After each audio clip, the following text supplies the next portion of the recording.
Diploma two degree એડમિશનની અંદર vacant list આવી ચૂક્યું છે. હવે આ જે વેકેન્ટ લિસ્ટ આવ્યું છે અને ઘણા બધાને 6 સેમિસ્ટરની અંદર બ્લોક પણ આવ્યો છે.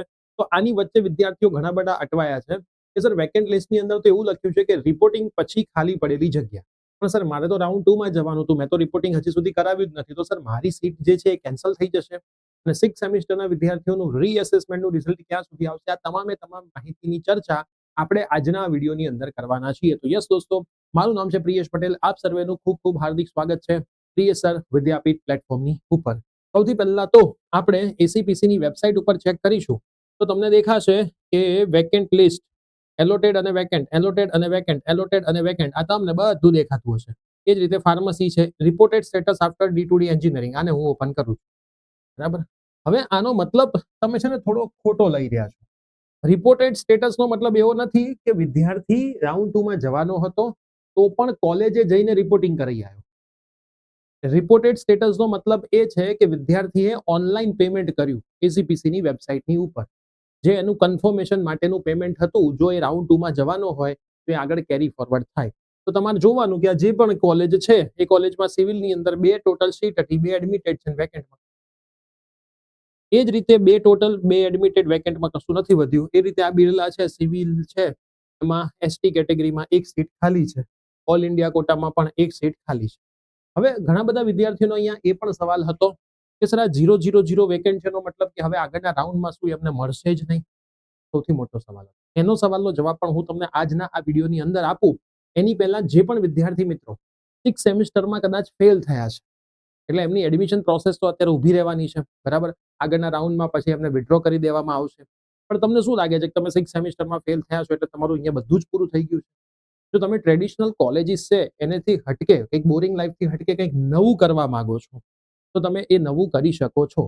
જેમ કે AI ફર્સ્ટ એન્જિનિયરિંગ કોલેજીસ, જેનો સિલેબસ આપણા ટ્રેડિશનલ સિલેબસથી કંઈક અલગ હોય છે અને કંઈક હટકે હોય છે, જે ઇન્ડસ્ટ્રી રેડી વિદ્યાર્થીઓને બતાવે છે. એની અંદર જો હું એક કોલેજની વાત કરું તો એનું નામ છે Alta school of technology. Alta school of ટેકનોલોજીના ઘણા બધા કેમ્પસમાંનું એક કેમ્પસ પુણેની અંદર છે, જે કોલોબરેશનમાં ચાલે છે અજંક્યા ડીવાય પાટીલ યુનિવર્સિટી.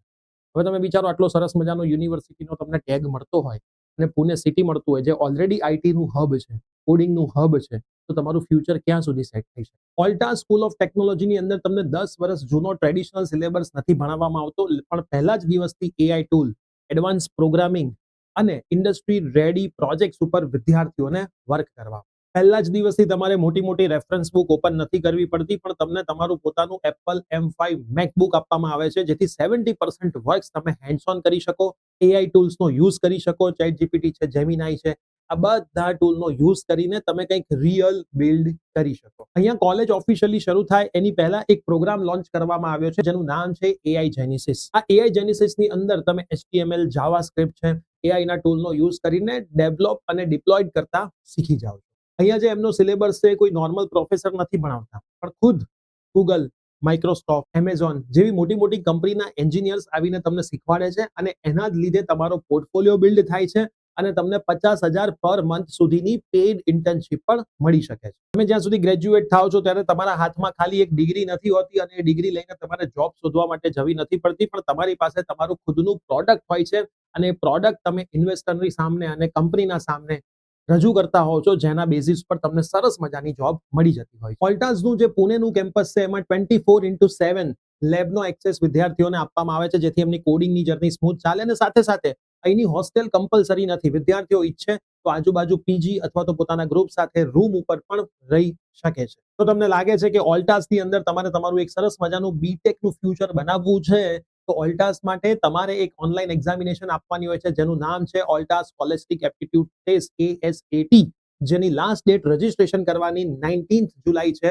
અને એક્ઝામની ડેટ 20 જુલાઈ છે. ડિસ્ક્રિપ્શનની અંદર હું લિંક આપું છું, એ લિંકથી તમે ક્લિક કરીને એપ્લાય કરી શકો છો અને એપ્લાય કરતી વખતે તમે ઓલ્ટા ALTA80 કૂપન કોડ નાખશો તો તમને ત્યાં 80% સુધીનું ડિસ્કાઉન્ટ પણ મળી જશે. અને જે વિદ્યાર્થીઓ સ્કોલર વિદ્યાર્થીઓમાં આવે છે અને અલગ અલગ કેટેગરીમાં વિદ્યાર્થીઓને અહીંયા સ્કોલરશિપ પણ આપવામાં આવતી હોય છે. લિમિટેડ સીટ્સ અવેલેબલ છે. ફટાફટ ડિસ્ક્રિપ્શનમાં જઈને ક્લિક કરો અને ઓલ્ટાસની ઓનલાઈન એક્ઝામિનેશન માટે ASAT માટે આજે જ એપ્લાય કરો. હવે આપણે બેક ટુ ધ ટોપિક આવી જઈએ. તો મેં તમને જે કહેતો હતો કે આ જે 0 વેકેન્ટ છે એનો મતલબ એવો નથી કે એ રાઉન્ડ 2 માં હશે જ નહીં. મેં કહેતો સાહેબ કેવી રીતે, મને તો મગજમાં ઉતરતું નથી, તો હું તમને સમજાવું.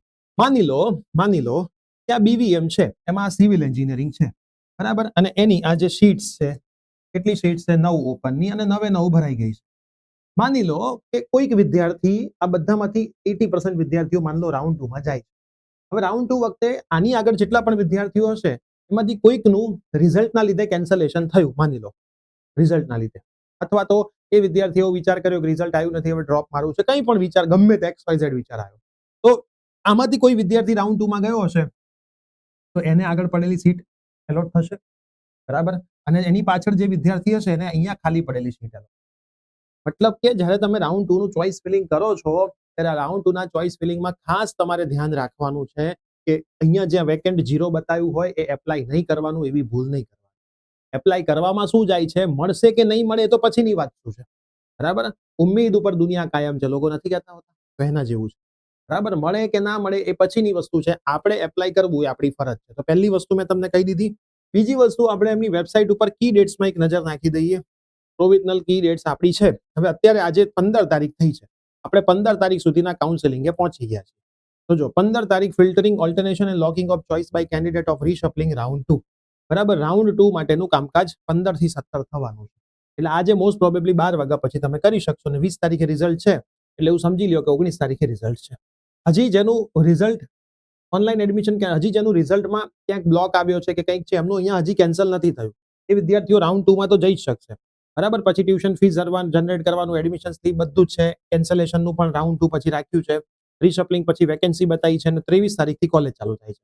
પછી માર્કશીટ વેરિફિકેશન છે, આ 19 નંબરનો પોઈન્ટ મોસ્ટ ઇમ્પોર્ટન્ટ, બરાબર. આ પોઈન્ટ મોસ્ટ 24 તારીખથી 30 તારીખમાં તમારું માર્કશીટ વેરિફિકેશન, બરાબર. એમાં જે વિદ્યાર્થીઓ ક્યાંક ફેલ હશે, કોઈકના રિઝલ્ટ પેન્ડિંગ હશે, બધા કેસમાં વિદ્યાર્થીઓ ડિસ્ક્વોલિફાય.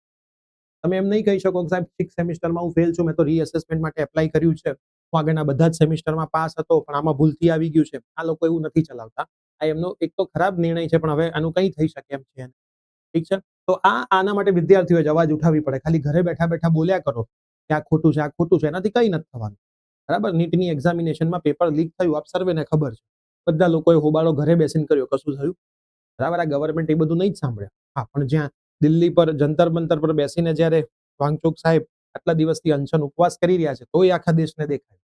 તો આવું કંઈક તમારે કરો તો કોઈકને દેખાય, બાકી ખાલી વાતો કરો ઘરે બેઠા બેઠા. અમારા વિડીયોમાં નીચે કમેન્ટ મારો આ ખોટી વસ્તુ છે, આ તો અમને મેસેજ કરો આ ખોટી વસ્તુ છે, તો એનાથી કશું જ ના થાય. અને જેને તકલીફ પડી હોય એવા વિદ્યાર્થીઓ ભેગા થઈને કંઈક કરે તો કશું થાય, બરાબર. ખાલી ઘરે એસીમાં બેઠા બેઠા વાતો કરવાથી કશું જ થાય નહીં. આ નિયમ છે, તો એ નિયમને સોલ્વ કરવા માટે વિદ્યાર્થીઓએ જાતે આગળ આવવું પડે. તો 30 તારીખે, અને હા, તમે આગળ આવો છો, તમારું ગ્રુપ છે, તો હું તમારી સાથે ઊભો છું.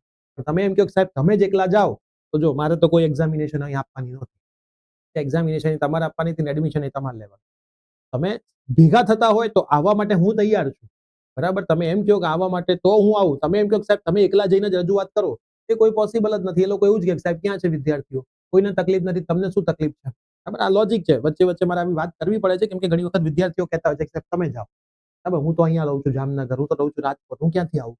ભાઈ રાજકોટથી તારે નિરમા માટે અમદાવાદ અવાય છે, તારી તકલીફ માટે તું અહીંયા VGC ના કેમ્પસ નથી આવી શકતો. તો 30 તારીખ એમની છેલ્લી તારીખ છે, અને પછી 2 તારીખે ડિસ્ક્વોલિફાઈડ વિદ્યાર્થીઓનું લિસ્ટ આવી જશે. એમની સીટ એ ગઈ, ભૂલી જ જવાનું. એટલે મને તો એવું લાગે છે કે ડિસ્ક્વોલિફાઈ થયા પછી પણ ઘણી બધી સારી સારી સીટ્સ પણ વેકેન્ટ પડશે 3 તારીખ, બરાબર. અને એ પછી વેકેન્ટનો રાઉન્ડ થશે. ગવર્મેન્ટમાં જે વેકેન્ટ પડશે એનો રાઉન્ડ થશે ઓનલાઈન અને ઓફલાઈન મોડમાં. કયું મોડ છે હજી એ લોકોએ ફિક્સ કર્યું નથી. એટલે મને લાગે છે કે આ વખતે તો ડિસ્ક્વોલિફાઈ થયા પછી ઘણા બધા નીકળી જશે, કેમ કે હજી રિઝલ્ટ નથી આવ્યા, અમુક તો રીચેકિંગના, રીએસેસમેન્ટના, આગળના સેમના, રેમિડિયલના. એટલે જોઈએ છે હવે શું થાય છે, સમય સંજોગો શું બતાવે છે.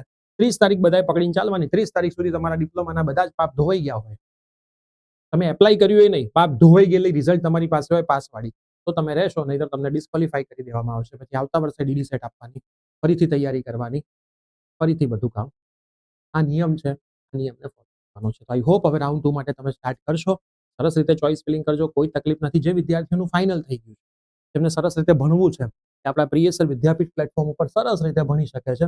પ્રિયસર વિદ્યાપીઠ પ્લેટફોર્મ ગુજરાતનું એકમાત્ર એવું પ્લેટફોર્મ છે જે મેક્સિમમ ટીચર સાથે કામ કરે છે, જે મેક્સિમમ સબ્જેક્ટ્સ ઉપર કામ કરે છે, અને જે મેક્સિમમ જબરજસ્ત ટીમ આપે છે. તમને દેખાતા હશે કોમ્બો કોર્સિસ, બરાબર. Computer, CS, CST, ICT, AI, ML, mechanical, auto, robotics, ICEI, electronics communication, power electronics, electrical, chemical, civil, biomedical, આ બધા અલગ અલગ કોમ્બો છે. અમુક તો સ્પેસિફિક કોમ્બો પણ અમે બનાવ્યા છે. જો BVM નો કોમ્બો બનાવ્યો છે ઇલેક્ટ્રોનિક્સનો, પારુલનો બનાવ્યો છે ઇલેક્ટ્રિકલનો, આ અમારા સ્પેસિફિક કોમ્બો છે કે જે અમુક કોલેજ વાળાના રિક્વાયરમેન્ટ ઉપર બનતા કોમ્બો છે. તો આપણા પ્લેટફોર્મ પર અને આ કોમ્બોમાં સિંગલ જે બી સબ્જેક્ટ છે બધા સિંગલ સબ્જેક્ટ પણ આની અંદર અવેલેબલ છે. એવું નથી ખાલી કોમ્બો. તમારે કોમ્બો લ્યો તો તમને ડિસ્કાઉન્ટ મળે છે, સિંગલ લો તો તમને થોડાક વધારે પૈસા આપવા પડે. આ રીતે બધા જ કોર્સિસ આપણા પ્લેટફોર્મ ઉપર અવેલેબલ છે. આ બધાના લાઈવ સેશન પણ આપણી યુટ્યુબ ચેનલ પર થયા છે. તમારે જોવા હોય કયા સબ્જેક્ટ આવશે, કેવી રીતે તૈયારી કરવી, TSR વિદ્યાપીઠ કોલેજ ઉપર જતા રહો, સરસ મજાના લાઈવ સેશન ચાલુ જ છે. જો આર્યા મિકેનિકલ ઓટોમોબાઈલનો લાઈવ થઈ ગયો, રોબોટિક્સ ઓટોમેશનનો થઈ ગયો, ICEI બાયોમેડિકલનો લાઈવ સેશન થઈ ગયો, સિવિલનો થઈ ગયો, પાવરનો થઈ ગયો, કમ્પ્યુટર વાળાનો લાઈવ સેશન થઈ ગયો છે, ECનો લાઈવ સેશન થઈ ગયો છે, ઇલેક્ટ્રિકલનો થઈ ગયો છે. બધા લાઈવ સેશન પણ થઈ ચૂકેલા છે. તો અમારી એક ટીમ છે જે જબરદસ્ત વિદ્યાર્થીઓ માટે કામ કરે છે. જોડાવવું હોય તો મોસ્ટ વેલકમ. મેક્સિમમ શેર કરજો. મળીએ છીએ. Bye bye.